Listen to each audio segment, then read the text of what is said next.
Good morning sir. Sorry sir, కొంచెం late అయింది ఇవాళ. చిన్న టెక్నికల్ ప్రాబ్లం వచ్చింది. నా ల్యాప్టాప్ ఓపెన్ అవ్వట్లేదు. అందుకనే వేరే అర్జెంట్ మెసేజ్, ఆల్టర్నేటివ్ అరేంజ్మెంట్ తీసుకోవాల్సి వచ్చింది. Okay okay sir. I'm sorry for the inconvenience. నాకేం ఇన్కన్వీనియన్స్ ఉంటుంది సార్. నమస్తే ప్రకాష్. ఏమైందిరా? ఏదా నా ల్యాప్టాప్ లో ఓపెన్ కాలా, మళ్ళీ అంటే ఆఫీస్ బిల్డింగ్ రీకన్స్ట్రక్షన్ లో జరుగుతుంది. అంటే వాళ్ళు కొంత ఏరియా డిమాలిష్ చేసి మళ్ళీ చేస్తున్నారు. Okay okay. దానివల్ల ఇన్ టైం నేను I could not open it. అది తీరా చేస్తే నా ల్యాప్టాప్ లో ఓపెన్ అవ్వట్లేదు. మళ్ళీ ఓకే, మళ్ళీ ఆఫీస్ కి వెళ్ళి రెగ్యులర్ గా మీటింగ్స్ ఓపెన్ చేసే అదేదో. నమస్తే సార్. నమస్కారం. నమస్తే. ఇవాళ కొంచెం ఒక 5 minutes లేట్ అయింది నేను ఓపెన్ చేయడం. 10 minutes. పర్వాలేదు. నమస్కారం మాస్టర్. నమస్తే మూర్తి గారు. నమస్కారం. నమస్తే సార్. నమస్తే సార్, అందరికీ నమస్కారం. నరేష్ బాబు గారు నమస్తే. లక్ష్మి గారు నమస్తే సార్. నమస్తే సార్.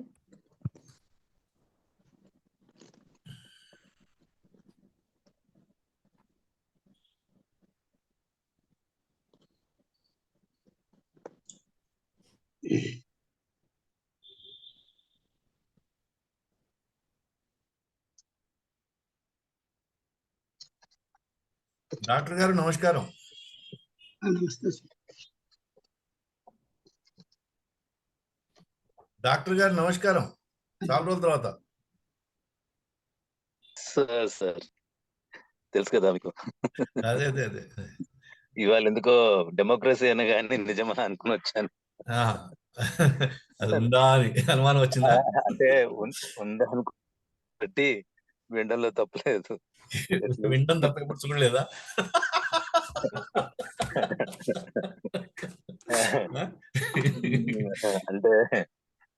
అంతేనండి. ఇప్పుడు డాక్టర్లకి, ప్రొఫెసర్స్ ఇన్ కెమిస్ట్రీకి మా డెమోక్రసీ అంటే, మా కాన్స్టిట్యూషన్ అంటే మీకు అంత సరదా అయిపోయింది. అంటే మీరు మాతోనే మాట్లాడుతున్నారు కదా sir?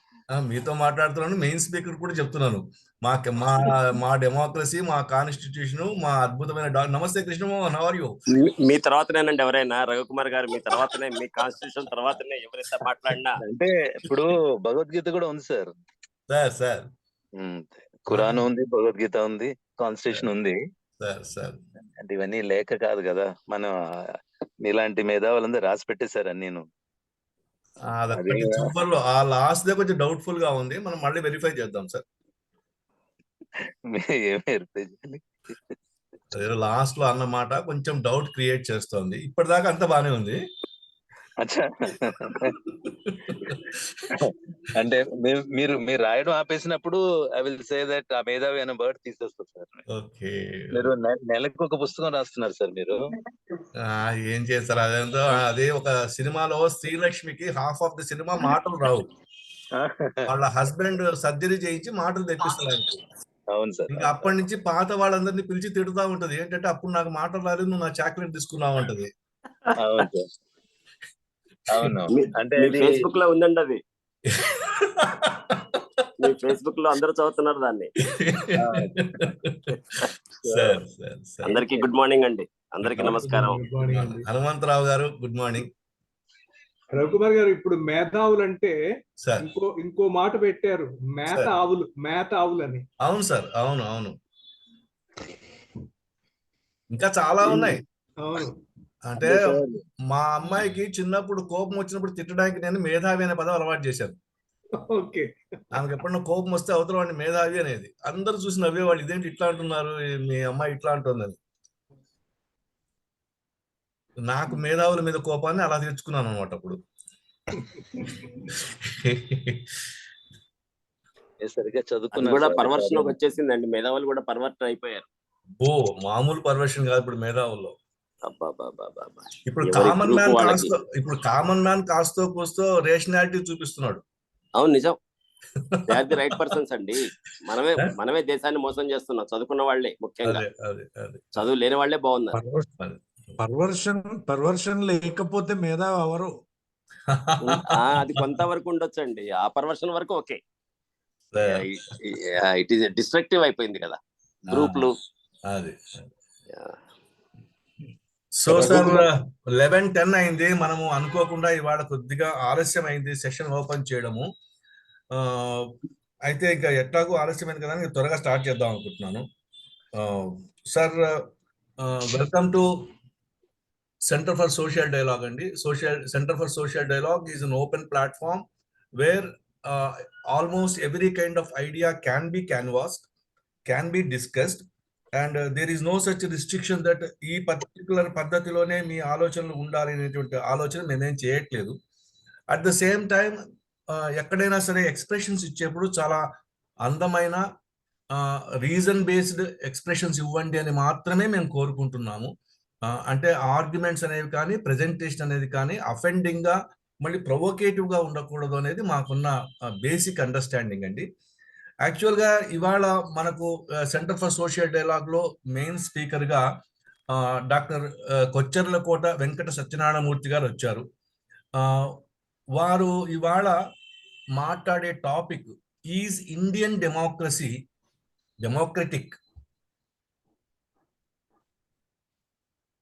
A telescopic view of Indian spirituality. అంటే దీన్ని నేను తెలుగులోకి ట్రాన్స్లేషన్ స్వతంత్రంగా చేశాను. అంటే ఇండియన్ ప్రజాస్వామ్యం ప్రజాస్వామికమా అనే ఒక ప్రశ్న, భారతీయ ఆధ్యాత్మికతపై ఓ విహంగ వీక్షణం, ఇది ఇవాళ మనం మాట్లాడుకుంటుంది.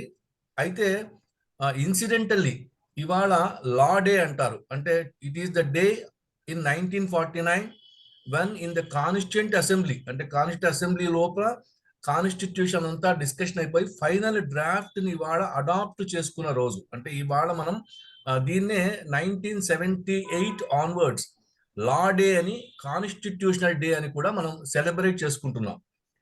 ముఖ్యంగా ఇందిరాగాంధీ టైంలో ఇది ఒక ఐడియాగా వచ్చింది. అప్పటి నుంచి సెలబ్రేట్ చేస్తాం. అంతకుముందు ఓన్లీ కేవలం 26 జనవరి 1950 on the day constitution has coming to effect ని మనం చేసుకునే వాళ్ళము. అయితే ఈ 26 నవంబర్ 1949 అనేది సబ్సిక్వెంట్ గా ఒక ఇంపార్టెంట్ డేగా మారింది. అయితే ఈ కాన్స్టిట్యూషనల్ అసెంబ్లీలో జరిగినటువంటి డిబేట్స్ కానివ్వండి, లేకపోతే అందులో జరిగినటువంటి అనేక చర్చలు, కౌంటర్ చర్చలు కానివ్వండి, మనకు దాదాపు 9 వాల్యూమ్స్ గా, అంటే 5 పుస్తకాలుగా పబ్లికేషన్స్ డివిజన్ వాళ్ళు వేసి పబ్లిష్ చేసి ఉంచారు. అవి కాకుండా ఈ డాక్యుమెంట్స్ అన్నీ కూడా మీకు సేల్కి కూడా ఉన్నాయి. అంటే ఫిజికల్ కాపీస్ కూడా సేల్కి ఉన్నాయి పబ్లికేషన్స్ డివిజన్ లో. చాలా వండర్ఫుల్ డైలాగ్ అండి. ఎందుకంటే బహుశా ప్రపంచ చరిత్రలో ఇంత అద్భుతమైనటువంటి, ఇంత కాంపిటిటివ్ పీపుల్, ఇంత లెంగ్దీగా, ప్రశాంతంగా, మోస్ట్ డెమోక్రటిక్ గా డిస్కస్ చేసినటువంటి అకేషన్ వరల్డ్ హిస్టరీలో ఎక్కడా లేదు. ఇదంతా కూడా నేను గతంలో కాన్స్టిట్యూషన్ మేకింగ్ అనే అంశం మీద చాలాసార్లు మాట్లాడాను. అయితే ప్రస్తుతానికి ఇవాళ మనము డాక్టర్ కొచ్చెర్ల వెంకట సత్యనారాయణమూర్తి గారిని ఇన్వైట్ చేస్తున్నాము. యాక్చువల్గా నేను ఈ పరిచయాన్ని, అంటే వీరి పరిచయాన్ని ప్రొఫెసర్ వి బాలమోహన్ దాస్ గారి ద్వారా ఇప్పిద్దాం అనుకున్నాను. ఎందుకంటే నేను ఒక బ్రీఫ్ ఇంట్రడక్షన్ ఇచ్చినా కానీ వాళ్ళిద్దరూ మంచి ఫ్రెండ్స్ కాబట్టి వాళ్ళిద్దరూ ఒకరినొకరు పరిచయం చేసుకుంటే బాగుంటుంది అనుకున్నాను. So I request, in fact, Professor V. Balmohan Das garu to introduce Dr. KVS garu. Thank you very much, sir. Ravikumar గారిది అనుకోని అవకాశం అనుకుంటున్నాను. కొచ్చెర్లకోట వెంకట సత్యనారాయణమూర్తి గారు 1996-99లో నేను ఆంధ్ర విశ్వకళా పరిషత్తులో ఆర్ట్స్ కళాశాల ప్రిన్సిపల్ గా ఉన్నప్పుడు వారు నాతో కలిసి పనిచేశారు. మా అకౌంట్స్ అన్ని కూడా వారే చూసేవారు. చాలా మంచి వ్యక్తి. నేను ఎప్పుడు మా సపోర్టింగ్ స్టాఫ్ని, నాన్ టీచింగ్ స్టాఫ్ని పిలవను నేను. ఎందుకంటే మా నాన్ టీచింగ్ స్టాఫ్ లో ఎవరైనా సో కాల్డ్ నాన్ టీచింగ్ అనుకున్న వాళ్ళ నాన్ టీచింగ్ అనే వర్డే నేను లైక్ చేయను. ఎందుకంటే అది ఒక నెగటివ్ ఫీలింగ్ వస్తుందని నేను ఎప్పుడు చెప్పి వాళ్ళకి సపోర్టింగ్ స్టాఫ్ అంటూ ఉండేవాడిని. సో అలాగా నాకు కానీ మిగతా ప్రిన్సిపాల్స్ కానీ సపోర్ట్ చేసిన మూర్తి గారు చాలా మంచి వ్యక్తి. వారు ఫిజిక్స్ బ్యాక్గ్రౌండ్ ఉంది. ఆ తర్వాత వారు పిహెచ్డి ఇన్ ఫిజిక్స్ చేశారు. ఆ తర్వాత టీచర్ అయిపోయారు. ఆ టీచరు చాలా చోట్ల చెప్పారు. చాలా చోట్ల అంటే నాకు మీకు ఆల్రెడీ రాశారు అవధాన్ రవికుమార్ గారు. ఐఐటి జేఈ ఫిజిక్స్ విశాఖపట్నంలో, హైదరాబాద్లో, బెంగళూరులో, ఢిల్లీలో కూడా వారు పాఠాలు చెప్పారు. తర్వాత చైతన్య, నారాయణ, బైజు ఈ కాలేజెస్లో కూడా ప్రొఫెషనల్ కాలేజెస్లో, కోచింగ్ కాలేజెస్లో పనిచేశారు. Presidency university, new Horizon university, Jain university, Ravishankar university, Christ universities బెంగళూరులో కూడా ఆయన పాఠాలు చెప్పారు. ప్రస్తుతం ఆ ఉద్యోగాలు డబ్బు కోసం అన్ని మానేసి ఆయన విశాఖపట్నంలో వారి అబ్బాయితో కలిసి ఉంటున్నాడు. కానీ ఇక్కడ free online classes for IIT JEE and neat aspirants కి యాజ్ ఏ హాబీగా చెప్తున్నారు. ఇంకో హాబీ కూడా ఉంది వారికి. He writes short stories and novels in Telugu which are published in different magazines like Andhra చాలా వాటిలో పబ్లిష్ అయినాయి. More than this is an excellent human being, well-read man, and human rights, social service అంటే ఆయనకి చాలా ఇష్టము. నేను మొన్న నా దగ్గరకు వచ్చినప్పుడు నేను మా గాంధీ సెంటర్లో జాయింట్ సెక్రటరీగా ఉండండి, నాతో కలిసి పనిచేయండి అని చెప్పాను. ఒప్పుకున్నారు. ఈరోజు అనుకోకుండా వారిని పరిచయం చేసే అవకాశం నాకు రావడం చాలా సంతోషం. మూర్తి గారు చాలా సంతోషం. I also wish to listen to you with interest, and I am sure I will learn a lot of things from today's deliberations. Thank you very much, sir. Thank you, sir. Thank you, sir. So shall I start, sir? Yeah. వ్యాసం వసిష్ఠనత్తారం శక్తే పౌత్రమకల్మషం పరాశరాత్మజం వందే సుఖతాతం తపోనిధిం. ముందుగా మనకింత విజ్ఞాన సంపదను అందించినటువంటి వ్యాస భగవానుడికి, గురు పరంపరకి నా నమస్సులు. నా విన్నపాన్ని మీ ముందుంచే అవకాశాన్ని కల్పించిన అవధానం రవికుమార్ గారికి కృతజ్ఞాభివందనాలు. నా మనోగతాన్ని ఆలకించడానికి వచ్చిన మీ అందరికీ ఆహ్వానపూరిత నమస్సులు. నా గురువు గారు ఆదర్శమూర్తి ప్రొఫెసర్ బాలమోహన్ దాస్ గారు ఆశీర్వచనంతో లెట్ మీ స్టార్ట్ దిస్. నేను మీ ఉంచబోయే అంశం గురించి already చెప్పున్నారు. I directly go to the subject. All of you know about democracy. What is democracy? I need not define it separately. It's a form of government where the will of the people is supreme and people got to possess certain rights coupled with duties. As Abraham Lincoln said, it's of the people, by the people, and for the people. People will have to rule themselves directly in democracy, but it's impractical. Therefore, they elect their representatives, who in turn, on their behalf, enact laws and implement them.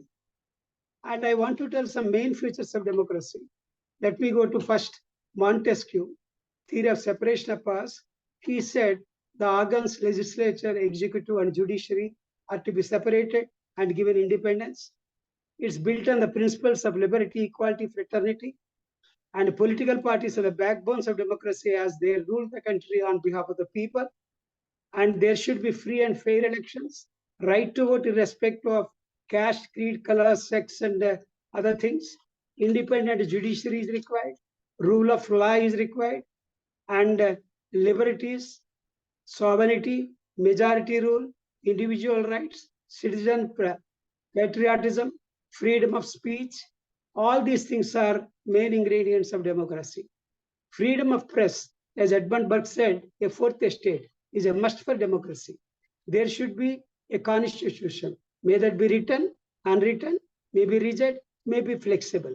All laws laid down there should be practiced by government and its organs as well as by the people. Now coming to Indian democracy. After independence in 1947, we adopted democracy form of government in India. Indian government loosely modeled on British Westminster system. It has all the requirements of democracy. All are equal before law. Right to vote, written constitution, somewhat it is rigid, sometimes it can be modified. People are given fundamental rights and they are guaranteed.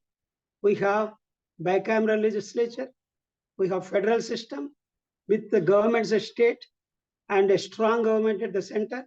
We have independent judiciary headed by Supreme Court to protect the fundamental rights and solve the disputes any between states and center. And what is democracy? We have discussed already. And of course, in our constitution, we have got directive principles of state policy and certain duties are expected from the people also. And I want to quote here, is Indian democracy democratic? Different people will understand it in different way, but I put it before you in two ways. That is, the country which follows democracy, we may call it as democratic. But according to me, whatever system we have, whatever government we have, if majority supports it, I can call it as democratic. Before discussing this, let me put before you the origin of democracy in India. The concept of democracy was not simply came after 1947. It was ancient India, and India is the progenitor of democracy.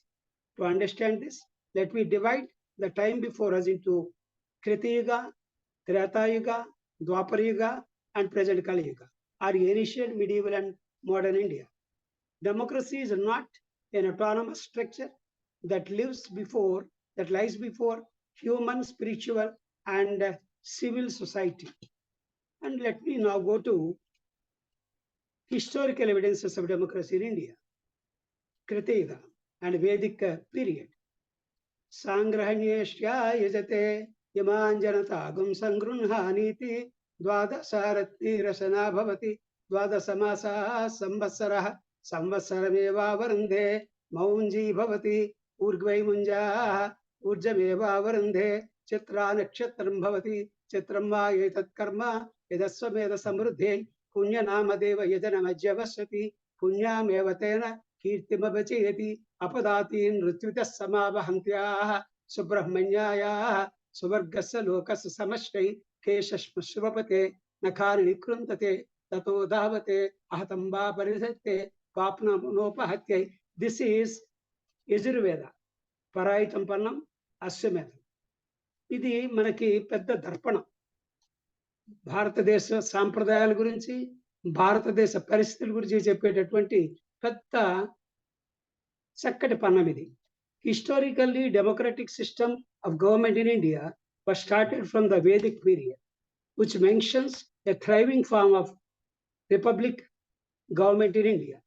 Its evidence can be derived from ancient literature, coins, various records, mainly Athreya Brahmins. Some important facts of modern parliamentary democracy, like decision by majority, were prevalent even at that time. Gatherings that we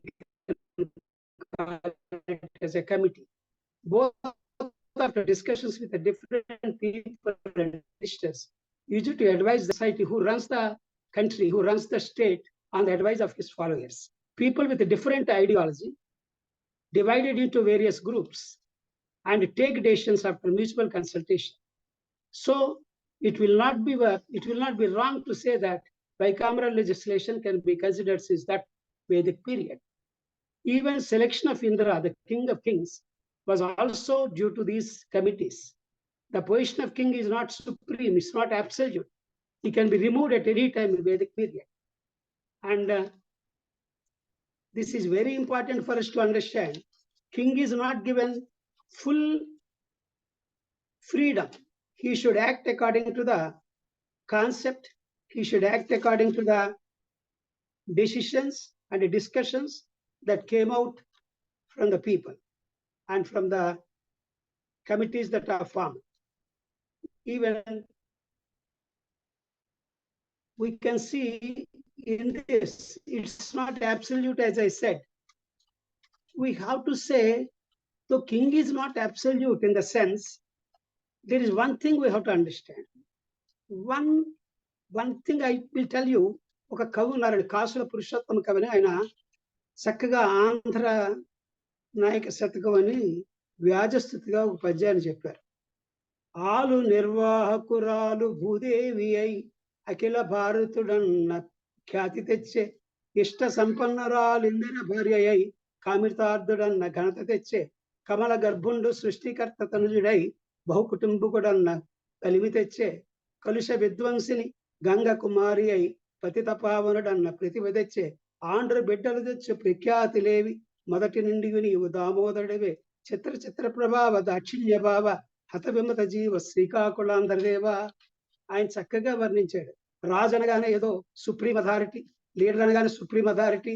ఆయన authority, ఆయన అంత supreme అవ్వడానికి కారణం మిగతా వాడు చుట్టుపక్కల ఉన్నవాడు వాళ్ళ సుప్రీం అయ్యాడు, కానీ సొంతంగా కాదు. ఆయన ఉన్న కొన్ని అడ్మినిస్ట్రేటివ్ క్వాలిఫికేషన్స్ ఉండొచ్చు, క్వాలిటీస్ ఉండొచ్చు.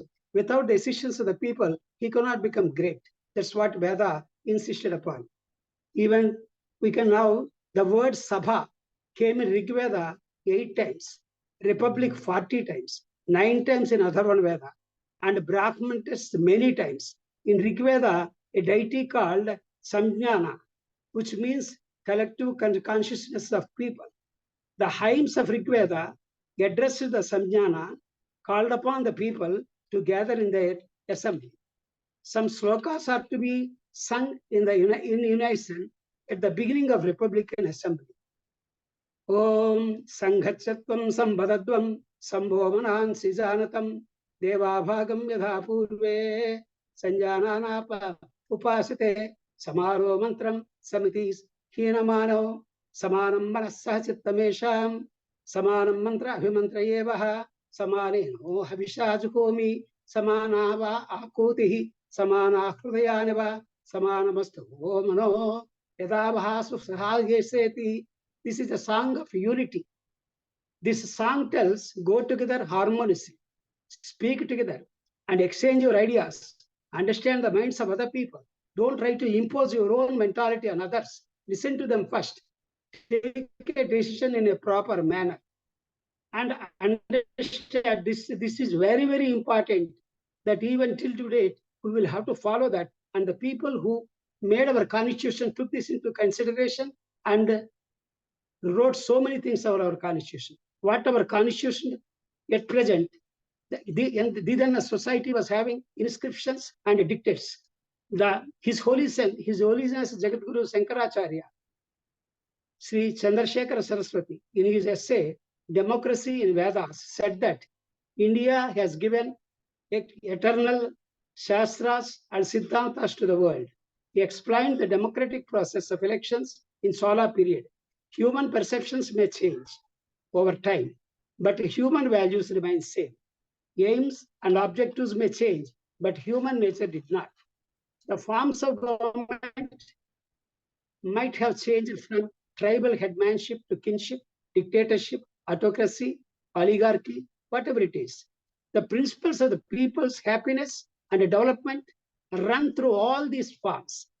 అందుకే వ్యాస భగవాన్ ఒక మాట అంటారు, లక్ష్మీపతో దరిద్రస్య విద్యాధరో యథామూర్ఖో జన్మాంధస్య దివాకర నామతేషాం నిరర్థకం. పేరుతో సంబంధం ఉండదు, చేసి పనితోటే సంబంధం. వాడి పేరు లక్ష్మీపతి, వాడు దరిద్రుడు. వాడి పేరు విద్యాధరుడు, వాడికి చదువు లేని మూర్ఖుడు. వాడు విజువల్లీ హ్యాండిక్యాప్, కానీ వాడి పేరు దివాకరుడు. అందుకని పేరుకి, అంటే మన పరిపాలించేది ఆలిగార్కియా, లేకపోతే డెస్పాటిజమా, లేకపోతే బెనవలెంట్ డెస్పాటిజమా, డెమోక్రసీయా, ఇవన్నీ పక్కన పెడితే finally the cause of a democracy, the cause of the state is to see the benefit of the people. Villages were ruled by sanghas, very, very important. And the Hindus worshipped God in different names, but ultimately they believe in one soul, one God. So this tells, and they used to respect other things, respect other thoughts also. This gives the foundation for unity and diversity in India, as well as secularism. India proves to be, in a sense, even the mother of Republic America. And now I am going to Treta Yuga, a democracy in Ramayana. When Dasharatha appointed Rama as the king, he did not consider the law of primogeniture, or he did not consider the affection and love he has towards Rama. He consulted all the people. When all the people means his ministers, Guru Vasishtha, and all the people, they opted for Rama to be the king. That is the way how democracy was existing even in the time of Rama. They gave more importance for righteousness and eligibility. Idealism, realism, humanism, and Catholicity have been fully incorporated in Ramayana. The significance of Ramayana has not failed with the time, and Rama remains symbol of dharma. In spite of the fact that there were no electional procedure in those days, like one in the present day, democratic system, the public opinion was taken into account. Citizens enjoyed the right to equality, and avenues of development were open to all irrespective of their status. Everyone had a right to speak his own mind or her own mind. In Ramaraja, the concept of governance is to provide the maximum happiness for the maximum number of people for the maximum period. Non-violence, peace, and progress was there in that period very well. Even before victorious over Lanka, Sri Rama declared Vibhishan as the successor of Ravana. He never thought of occupying Sri Lanka. His main aim was to release Sita as a king if he cannot safeguard his own wife, his intention. And he wants to tell the public how people will think if he cannot even get a relief for his wife, how he can rule the country. Rama organized and conducted a team with the belligerent Lakshman, mighty Sugriv, excitable monkeys, peaceful and collected Jambavan, Vibhishan, and Bhakta Hanuman, and took decisions only after listening to them. Some same he followed even in Ayodhya. Only he took decisions after consultation with the Pradhans and Guru Vasishtha. You can see this in Yoga Vasishtha. You can also see how nature is to be respected in Aditya Hridayam.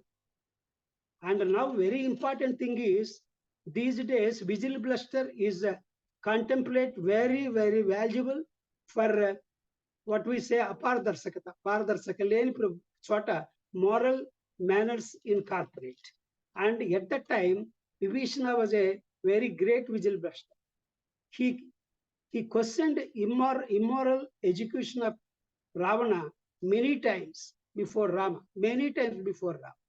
Rama explained him the reasons of doing that. Social leadership of Raja Janak has been hallmark in Bharatiya approach to development. And Devana in 1990 did a lot of research and gave certain principles, 7 principles and characteristics of transformational leadership. And King Rama possessed all these things thousands and thousands of years before this particular thing was explained. Rama clearly exhibits the ability when he had to make the painful decision to banish Sita from Ayodhya. This tells us 3 things. Number 1, he got all leadership qualities. Number 2, there is an option before him. You select kingdom or queen. He said, because there was no chance for him to leave the throne because nobody were willing to do that, willing to accept Rama to come out of the throne. That's why he opted to give Sita, he leaves Sita. And this tells us how importance he gave to the public talk. An illiterate simply commented about Sita and he bowed his head before the words of that man, and this is the respect they gave.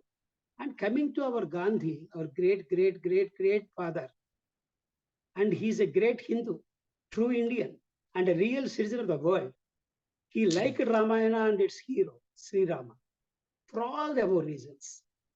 And Gandhiji felt that the meanest citizen could be sure of swift justice without an elaborate and costly procedure. We all know that destiny delayed is a destiny denied. That Rama completely believed that. ఇంకా ముఖ్యంగా మనం చెప్పుకోవాల్సింది గాంధీ గారు శ్రీరాముడికి ఎందుకు అంత attach అయ్యారంటే శ్రీరాముడికున్న సత్యవాక్.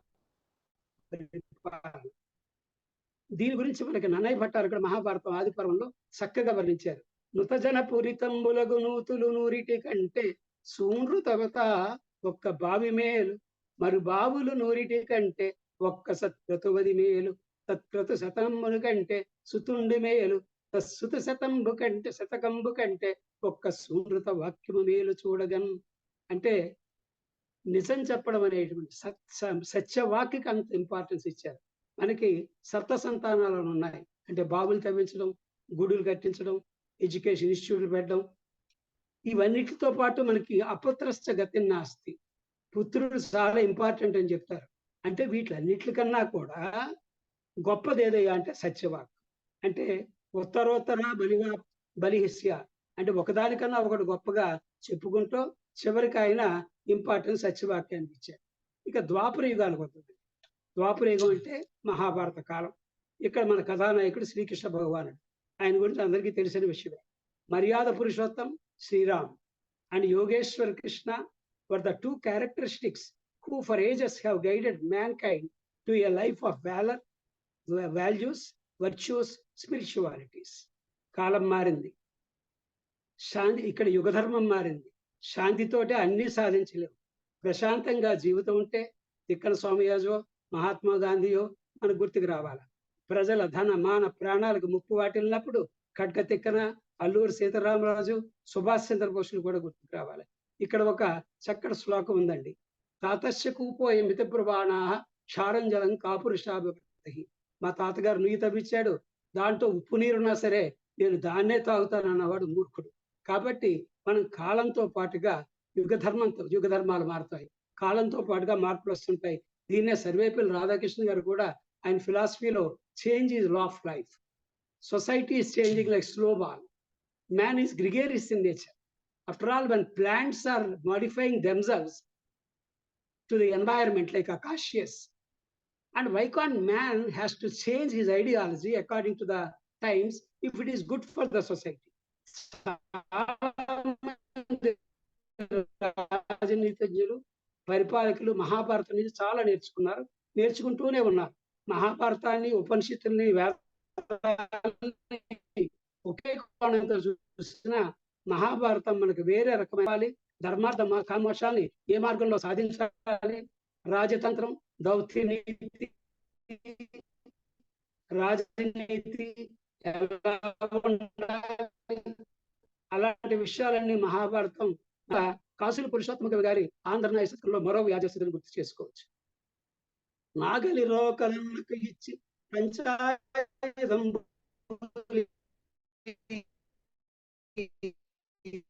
కట్టినావు, ఆటిటెక్కంబు కోల్తల పెద్దకెక్కించి జ్యేష్ఠునికిచి కనకాంబరం బీవు కట్టినావు, మధ్య మగ్రజనుకు మత్తిల్ల దావించి జునుబాలు విరిగీవు జుర్రినావు, తగవరివే అన్నదమ్ముల ధర్మ మీవే తీర్పవలిగా అని పేరుండ తీర్పగలడే చిత్ర ప్రభావ దాక్షిణ్య భావ హతబింబ జీవ శ్రీకాకుళాంతరదేవ. ఇక్కడ కూడా చూడండి, అన్నకి తమ్ముడు అంటే కౌరవులకి పాండవులకి మధ్య జరిగినటువంటి యుద్ధాన్ని, వాళ్ళ మధ్య జరిగిన ఘర్షణని నువ్వే తీర్చగలవు కానీ మామూలు సాధారణ మానవుడు చేయలేడయ్యా అని మొత్తం మహాభారత సారాన్నంతా ఒక చిన్న మాటలో చెప్పారు. తగవరివే అన్నదమ్ముల ధర్మ మీవే తీర్పగలి కానీ వేరుండ తీర్పగలి. పాండవ పక్షాన కౌరవ సభకి రాయబారిగా వెళ్ళేటప్పుడు రాజీ కుదరదని తెలుసు, యుద్ధం తప్పదని తెలుసు, అందుకే చాలా మంది చెప్తుంటారు అయినా నువ్వు హస్తినకు పోయి రావలే. అది రాజధర్మం, రాజనీతి. నిర్ణయం తీసుకోకుండా పాండవుల దగ్గర నుంచి అది రాబట్టాడు శ్రీకృష్ణ పరమాత్మ. అందరిని అడిగాడు, వాళ్ళ అభిప్రాయాలు చెప్పాడు. అంటే ఆ రోజుల్లో స్త్రీకి ఏ రకమైన గౌరవం భారత సాంప్రదాయం, భారత సొసైటీ ఇచ్చింది అనేది ఇక్కడ మనకు అర్థమవుతుంది. ఆఖరికి ద్రౌపది దగ్గరికి వచ్చారు, ఆవిడ చాలా చెప్పింది, ఏదో వరమను పుట్టాను, అయితే ఆ సభకి ఏకవస్త్రం నదులెట్టి నన్ను కొనవచ్చు నుంచి దుస్సాసనం చూస్తున్నాని, నీవు సుభద్ర కంటే ఇక్కడ నెయ్యము గార్వము ధరిప్ప అని చాలా చెప్పింది ఆవిడ. ఈయనకి చాలా చెప్తూ ఆఖరికి ఉద్రేక పడిపోయి రోషం వచ్చింది ఆవిడకి. అది తిక్కన స్వామియాజీ మహాభారతంలో చక్కగా వర్ణించారు. అది ద్రౌపది బంధురంబైన బ్రహ్ముడి గ్రన్నని బిచ్చి వెంట్రుకలు తా వలచేత భూని ఎసిత చెవిపుల్చు మహాభుజంగమున పిలసిల్లి వ్రేలగా మనంబునమ్మంగు విషాద రోషములు గావగలేక దిగ్గన లేచయార్తయ్యి అని చెప్తా ఆవిడ ఒక మాట ఉంటుంది, కర్రి విక్రమంబు కాల్పనే గాంధీవం అనేటువంటి ఒక విలుని 24 గంటలు మోస్తుంటాడు అర్జునుడు. ఇక గదన పట్టుకుని భీముడు తిరుగుతుంటాడు. ఎందుకు వీళ్ళు ఒక భార్యని రక్షించలేని వీళ్ళు ఎందుకయ్యా అని శ్రీకృష్ణుడికి ఆవిడ చెప్పింది. అంటే ఆవిడ మనసులో ఉన్న బాధనంతా కూడా కక్కింది. అంటే భారతదేశంలో స్త్రీకి ఎంత ఇంపార్టెన్స్ ఇచ్చారు. 5 అన్నదమ్ములు చెప్పిన దానికన్నా శ్రీకృష్ణ పరమాత్మ ద్రౌపది